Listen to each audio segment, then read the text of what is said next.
Hello and welcome back to the Second Chance to Live channel here on YouTube. I'm happy to see that you decided to stop by to watch this video presentation. Thank you.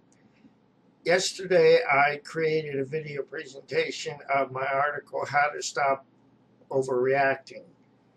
In that article I included a two-part series on the way in which I am able to recognize when I'm overreacting and how to stop overreacting. In this video presentation, I'm going to be sharing the first part of that way, and then I will create the second part of the series tomorrow or the next day. I want to encourage you to listen through the whole presentation. It is a little bit long article. However, listening to it through my explanation will be beneficial to you in the long run. I want to thank you again for being here. As you listen to the video presentation and questions come to mind, please write those questions down and send those questions to me. I'll put on my glasses and bring up the article and we'll begin. I want to thank you again for being here. You are an important part of my process. Here's the article. Second Chance to Live, Action Steps Revisited and Overview, Part 1. In yesterday's article, Accepting Myself When Family and Friends Cannot, Part 2, I shared a link to an article, Second Chance to Live Action Steps, as an addendum to the article. I wrote this article, Second Chance to Live Action Steps, in May of 2008. I decided to share the article as an addendum in yesterday's article because the information has been and continues to be a benefit to me. My hope is that the information will also be a benefit to you. As a friend encouraged me, I believe the information within this article may also benefit anyone who experiences a difficult time accepting themselves as individuals. In my experience, I have found that working the 12 steps has helped me to accept myself in ways that I never dreamed possible. I will share this article in two parts. In the first part, I will share an overview. In the second part, I will share a synopsis. In both parts, what I share is from my understanding. Now for part 1 of this article, an overview. Hello and welcome back to Second Chance to Live, my friend. I'm happy to see that you decided to stop by to visit with me.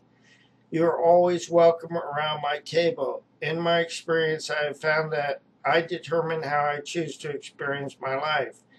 I'm not saying that I'm able to control people, places, and events, because I am not. To think that I have power to change people, places, and things is foolishness. With my awareness, I have come to realize that having control or asserting control is merely an illusion of power. When I let go of the illusion of control, I am able to accept that I am powerless over people, places, and things. As I practice the power of acceptance, new doors are open to me. When I admit my powerlessness, I am able to admit my limitations. Through admitting that I have limitations, I discover that I am not helpless. When I realized that I was not helpless, in my process, I had a spiritual awakening.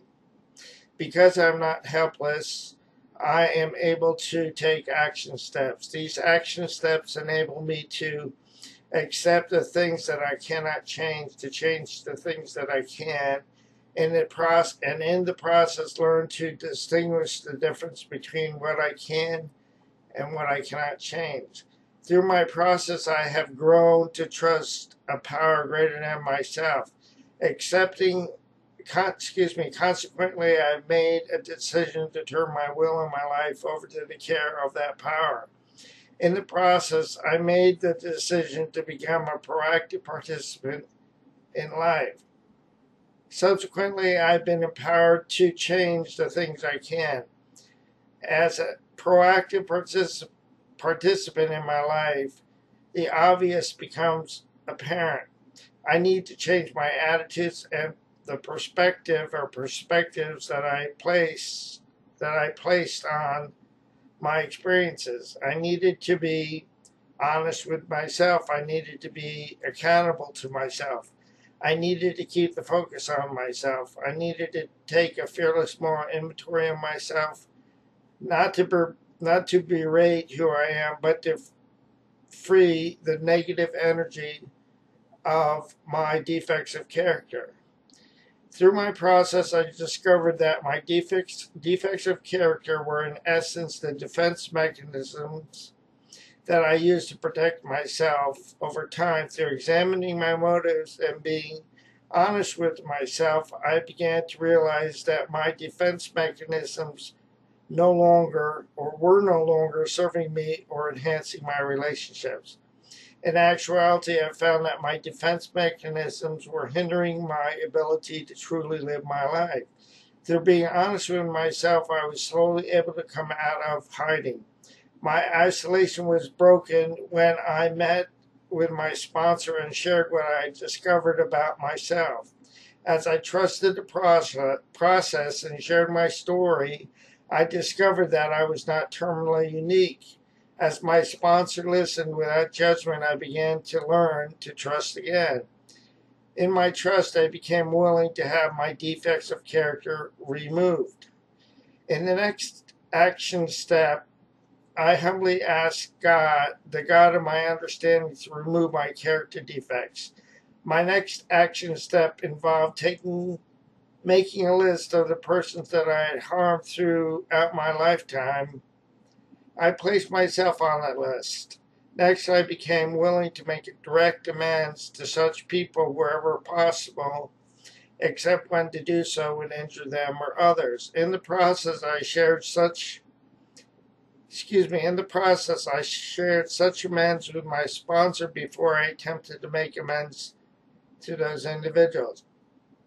In the next action step, I made a decision to continue to be honest with myself and in the process keep my side of the street clean by continuing to make direct amends whenever I felt like I may have offended somebody inadvertently or intentionally.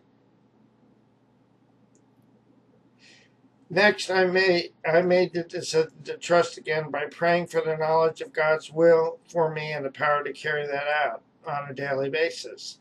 In the final action step, as a result of completing the previous action steps, I had and continue to have spiritual awakenings. Consequently, I am motivated to share my experience, strength, and hope as I have the opportunity. My spiritual awakenings also inspire me to practice the principles of the 12 action steps in all my affairs. And I'm going to be making the second part of this two-part series in the near future, which is Second Chance to Live, Action Steps Revisited, a synopsis, part 2.